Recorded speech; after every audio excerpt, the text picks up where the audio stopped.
Y mira, esta entrevista desde hace varios días ya la estaba yo saboreando porque es bueno platicar siempre con Sergio López Ayllón para entender muchos temas, pero hay uno en particular que ha generado polémica, que es si la violencia que hoy estamos viviendo tiene que ver con el nuevo sistema penal acusatorio o no.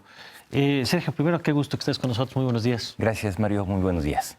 Se ha convertido en el nuevo, no sé si pretexto, pero la nueva explicación de las autoridades de por qué tenemos la escalada de violencia que hoy tenemos. Tú lo veías al arranque del programa, pues el recuento nada más de esta semana, Chihuahua, Sinaloa. Es dramático. Es dramático. Esta semana nada más. Sí. Y miren que aquí le bajamos mucho a la dosis de tratar de no llenar todo el programa con esos hechos, pero es inevitable hablar de esos temas. Y entonces dicen, a ver, es que este sistema permite que queden en libertad personas que tenían armas, personas peligrosas. ¿Qué estamos viendo? ¿Qué tanto cambiaron las reglas del juego y qué tanto explica eso lo que estamos viendo? Sí, sin duda hay varias declaraciones recientes, sobre todo de gobernadores, jefe de gobierno, que culpan al nuevo sistema de justicia penal como responsable del crecimiento de la violencia. Yo creo que la afirmación no tiene fundamento. Hay tres elementos que hay que considerar.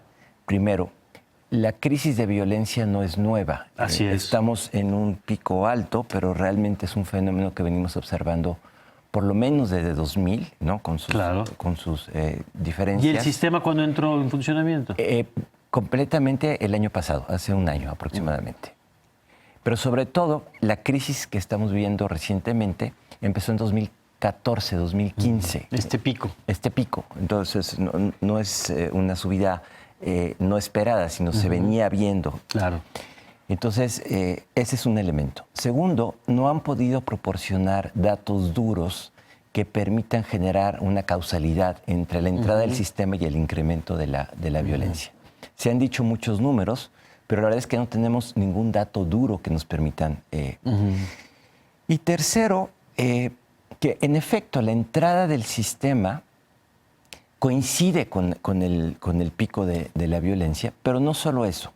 Hay cuatro fenómenos que confluyen a este elemento. Primero, es un nuevo sistema que se diseña en 2008 con la reforma constitucional y que tiene una enorme dimensión porque es modificar la lógica, el paradigma de la justicia penal en este país. Pero fíjate, ya de entrada es un dato muy interesante. Son 9 años. Son 9 años. Desde que se discutió este tema hasta este punto. O sea, había 8 años para implementar el sistema.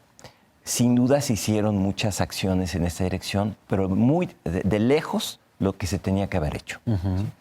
Igual, muy asimétrico. Hay estados donde funciona mejor, hay estados donde no se hizo nada, y entonces hay un problema de transición. El nuevo sistema entra completamente en vigencia el año pasado. Tenemos un año con el sistema en vigencia y es un proceso muy complejo de adaptación. Voy a regresar sobre esto. Sí. 2, crisis de seguridad. Tercero, se nos olvida que estamos discutiendo el modelo de policía de por lo menos hace 4 años o más. ¿O más? Y el Congreso no ha sido capaz de tomar una decisión. Y finalmente estamos en el momento de transición de procuradurías a fiscalías. Si juntas todos estos fenómenos en el mismo momento del tiempo, es claro que hay un desajuste. Y yo, perdón, y te agregaría otros elementos. Sí. La extradición del Chapo Guzmán, Sí. como una variable que provoca, según los que se dedican a estos temas, la lucha entre grupos por hacerse del control, y luego los procesos de cambio de gobierno También. de 2 años para acá, Así en muchos de los lugares donde hay incrementos de violencia. Hay cambio de gobierno. Así hay es, o sea, reacomodos. es el caso de Sinaloa, es el caso, bueno, Guerrero, que ya tenías de antes, es el caso de Colima, que son variables que también se suman a este escenario que nos estás contando. A todo este escenario. Sí. Ahora, ¿cuál es lo importante, Mario? Que tenemos que entender que el funcionamiento del sistema de procuración e impartición de justicia es un engranaje muy complejo en el que hay que articular las diferentes piezas. Si falla la policía, si fallan los ministerios públicos, si fallan los jueces, si fallan las penitenciarías, si fallan los abogados, cualquiera de estas piezas hace que todo el sistema no funcione adecuadamente. Y tenemos muchos diagnósticos parciales, pero no estamos viendo la fotografía completa. Pero mira, por ejemplo, en esto que cuentas, el discurso de la autoridad es: nosotros llevamos ante los jueces y los jueces los están liberando porque consideran, por ejemplo, que el tema de la protección de armas, no es delito grave y por lo tanto pueden llevar el proceso en libertad. Claro. ¿No? Es uno de los argumentos. Del otro lado, los jueces lo que están diciendo es que los expedientes que nos están llevando, o los casos que nos están llevando, no están bien armados. Claro.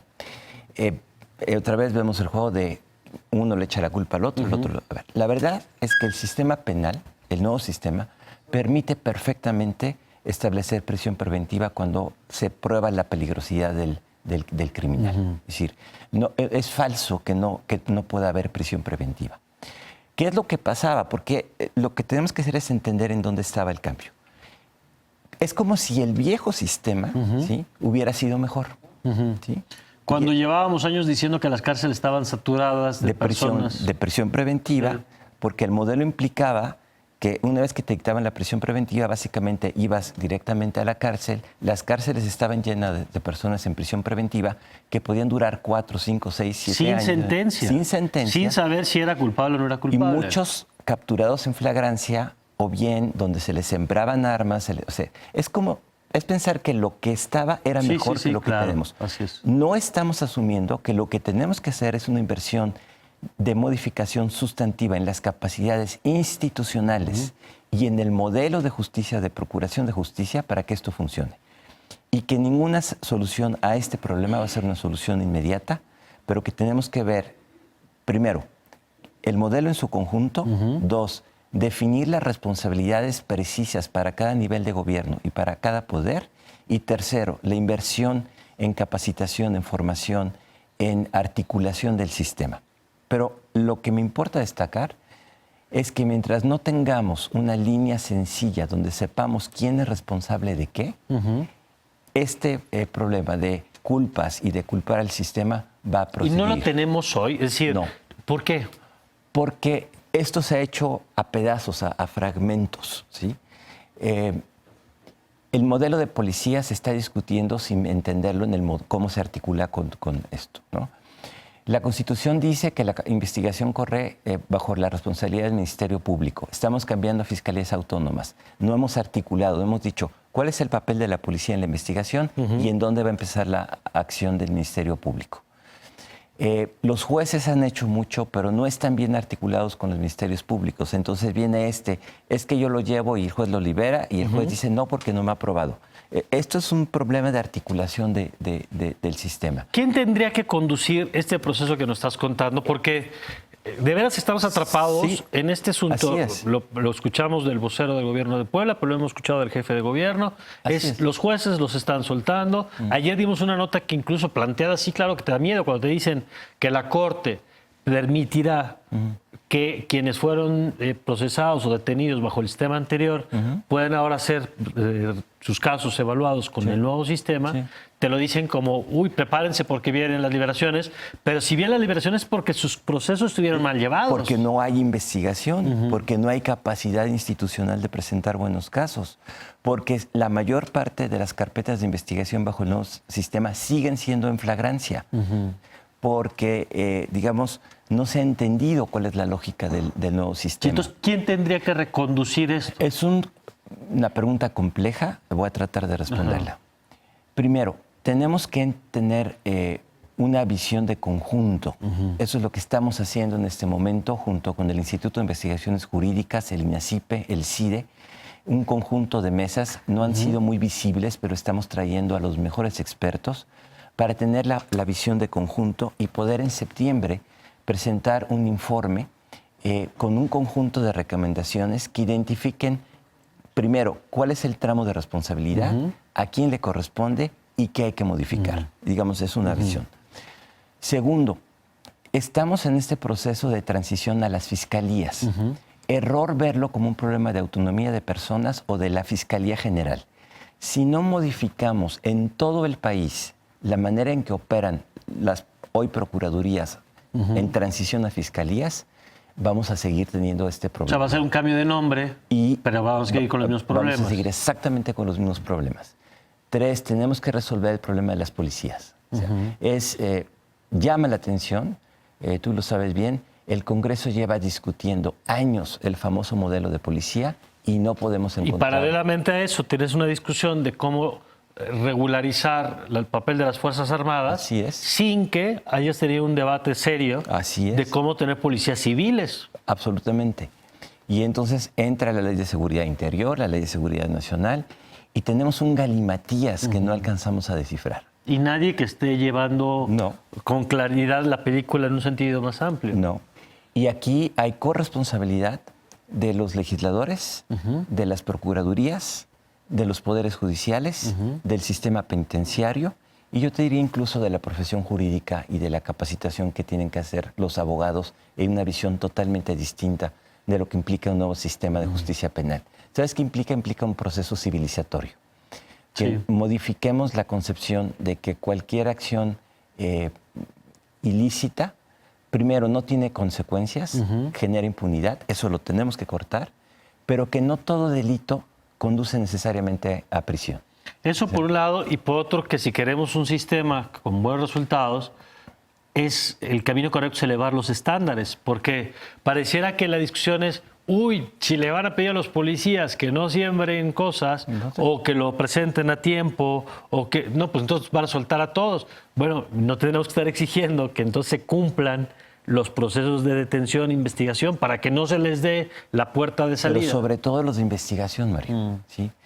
¿Qué es lo que te permitiría desarticular el fenómeno de violencia que estamos viviendo? Procesos de investigación, digamos, donde estés llegando a las causas y no solo, donde no estés capturando solo a los sicarios, sino a aquellos que están detrás de los del crimen organizado. Las redes de financiamiento, redes de protección, lavado de dinero, es decir, entrar al fondo, pero esto no se puede hacer en el trabajo de calle. Esto requiere trabajo de investigación, requiere sistemas de información, requiere articular la acción de las diferentes, integrar expedientes de investigación y entonces poder pasar a la etapa de procesarlas frente a los jueces con una justicia que sea capaz de llegar al hueso del asunto y no nada más a la periferia. Pues yo que nos has dado un panorama muy completo para aquellas versiones o voces que pretenden explicar esto como muy simple. Exactamente. Lo que nos estás diciendo es, pues no, son múltiples frentes que tendrían que estar coordinados y que no está pasando. Y el reto para este país es primero entender que sí tenemos un grave problema de seguridad, pero que no tiene soluciones simples y que requiere invertir en educación, en capacitación, en profesionalización, en instituciones fuertes, en instituciones legítimas. Que si no hacemos esta inversión y no la vamos a resolver rápido, este país va a ser más o peor de lo mismo. Oye, Sergio, antes de irnos, nada más, hay un tema que quisiera preguntarte, que es algo que hemos estado abordando aquí a lo largo de la semana con Mauricio Merino, con el auditor superior de la Federación, Juan Manuel Portal ayer, que es el debate sobre el Sistema Nacional Anticorrupción, que tú también has sido parte de la construcción del Comité de Participación Ciudadana y de estos espacios que están avanzando. ¿Cómo has visto la discusión de los últimos días, donde pareciera también que hay intención de cuestionar pues, la forma en la que está operando un sistema que están haciendo y al que le faltan piezas, por cierto, por omisiones del legislativo, en los magistrados y en el fiscal o la fiscal anticorrupción? El sistema es una gran apuesta, o la gran apuesta, la última apuesta de que las instituciones pueden y deben funcionar. Eso otra vez es un sistema que articula varias piezas y yo creo que tenemos que confiar, inyectarle legitimidad, inyectarle fortaleza institucional y que estos intentos por socavar su legitimidad, yo diría, no ayudan al sistema, es más bien hay que preguntarse a quién están ayudando, ¿no? Y yo diría, hay muchas resistencias contra el sistema porque el sistema sí tiene la capacidad. Es una buena señal. Sí tiene, exacto. Es una señal de que el sistema está bien encaminado. Hay que darle tiempo. Insisto, es un entramado complejo. Pero ahí están los elementos puestos para empezar a tener una auténtica política pública de lucha contra la corrupción eficazmente. Y yo creo que quienes no quieren que esto funcione, habría que preguntarse por qué no quieren que funcione. Muchas gracias. Al contrario.